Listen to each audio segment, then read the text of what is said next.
Should you have withdrawn earlier, given someone else a bigger chance? I don't think it would have mattered.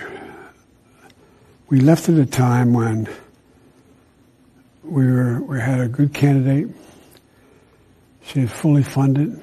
And what happened was, I had become what we had set out to do. No one thought we could do. And become so successful in our agenda, it was hard to say, no, I'm going to stop now. Why do you think the vice president lost, and were you surprised? No. I wasn't surprised, not because I didn't think the vice president was the most qualified person to be president. She is. She's qualified to be president of the United States of America. Right.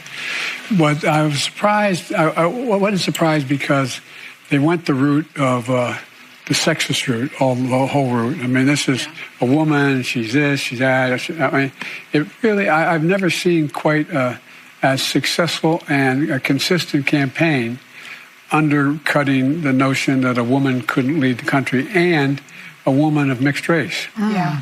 And they played that to a fairly well. In addition, with the light that I have now, as a white woman who leads a black-led sport and celebrated here, I want to show a light on black women. They don't get the media coverage that they deserve.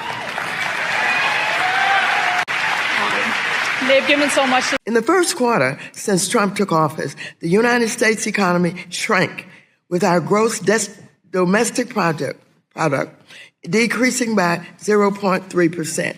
We are falling behind while Canada, Europe, and China are racing ahead. What happened to the golden age you and President Trump promised the American people?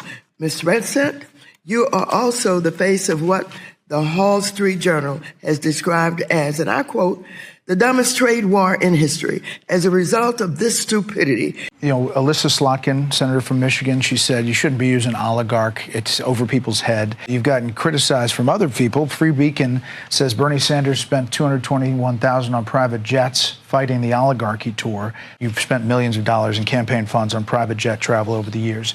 How do you push back on both of those things? When's the last time you saw Donald Trump during a campaign mode at National Airport? No. It doesn't. But he's also not fighting the oligarchy.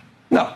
You run a campaign and you do 3 or 4 or 5 rallies in a week. The only way you can get around to talk to 30,000 people.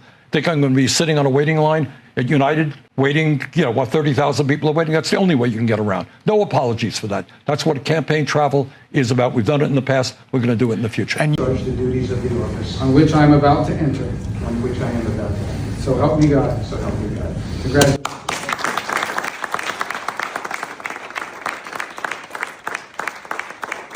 See, the conflict is, this is very friendly.